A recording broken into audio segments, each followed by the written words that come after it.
Hello అండి, అందరికీ నమస్తే. వెల్కమ్ టు మన ఇంటి గృహిణి. ఇవాల్టి రెసిపీ వచ్చి బెల్లంతో చేసిన రవ్వ లడ్డూలండి. చాలా అంటే చాలా టేస్టీగా ఉంటాయి. మనం ఎప్పుడు పంచదారతో చేసుకుంటాం కదా, అలా కాకుండా ఇలా బెల్లంతో చేసుకున్నా సరే చాలా టేస్టీగా ఉంటాయండి. అలానే చాలా త్వరగా కూడా అయిపోతాయి. ఇప్పుడు ఈ రెసిపీని ఎలా చేయాలో చూసేద్దాం. ముందుగా స్టవ్ పైన ఒక బాందీ పెట్టుకొని 3 టేబుల్ స్పూన్స్ వరకు నెయ్యిని వేసుకోవాలి.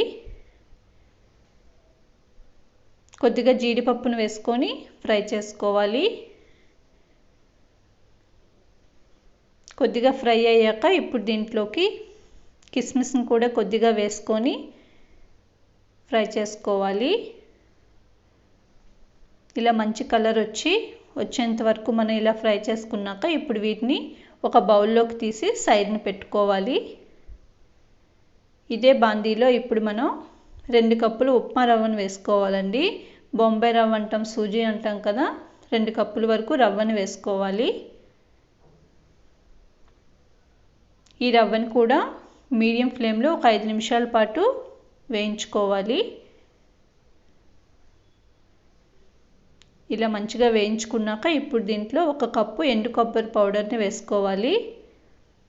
ఇది మనకి మార్కెట్లో దొరుకుతుందండి. లేదు అనుకుంటే ఎండు కొబ్బరి పైన బ్రౌన్ పార్ట్ని తీసేసి చిన్న చిన్న ముక్కలుగా కట్ చేసి పౌడర్లో మిక్సీ చేసుకుంటే మనకి ఈ విధంగా వస్తుందండి. దీన్ని కూడా ఒక 2 నిమిషాల పాటు ఫ్రై చేసుకోవాలి. ఇప్పుడు స్టవ్ ఆఫ్ చేసుకొని దీన్ని ఒక సైడ్ని పెట్టుకోవాలి. ఇప్పుడు స్టవ్ పైన ఒక బౌల్ పెట్టుకొని 1 కప్పు బెల్లం తురుమును వేసుకోవాలి. దీంట్లో 3 టేబుల్ స్పూన్స్ వరకు వాటర్ని వేసుకొని బెల్లాన్ని పూర్తిగా కరగనీయాలి. బెల్లం ఇక్కడ మనకి పాకం రావాల్సిన అవసరం లేదండి, పూర్తిగా కరిగిపోతే సరిపోతుంది.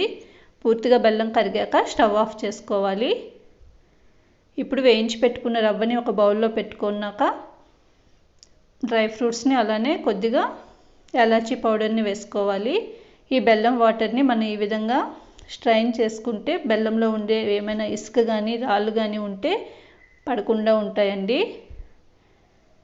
దీన్ని ఈ విధంగా మనం కలుపుతూ బెల్లం వాటర్ని కొద్దిగా వేసుకుంటూ రవ్వనంతటిని కలుపుకోవాలి.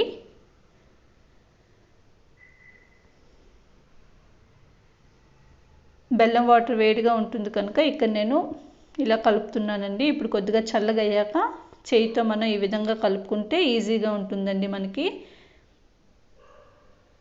ఇక్కడ మొత్తం వాటర్ నాకు బెల్లం కరెక్ట్గా సరిపోయండి. మనకి ఇక్కడ ఉండి చుట్టడానికి ఈజీగా ఉంటుంది. ఇక్కడ మీకు లడ్డు చుట్టడానికి వీలుగా లేకపోతే కొద్దిగా పాలను కూడా వేసుకొని మీరు ఇలా లడ్డూలుగా తయారు చేసుకోవచ్చండి. నేను తీసుకున్న క్వాంటిటీకి నాకు ఇక్కడ బెల్లం సిరప్ అనేది కరెక్ట్గా సరిపోయింది. పాలేమీ యాడ్ చేయలేదండి. చూసారు కదా, చాలా టేస్టీగా ఉంటాయండి ఇలా బెల్లంతో చేసుకున్న రవ్వ లడ్డూలు కూడా. చాలా త్వరగా కూడా అయిపోతాయి. మీరు కూడా తప్పకుండా ఒకసారి ట్రై చేయండి. చాలా నచ్చుతాయండి, చాలా బాగుంటాయి.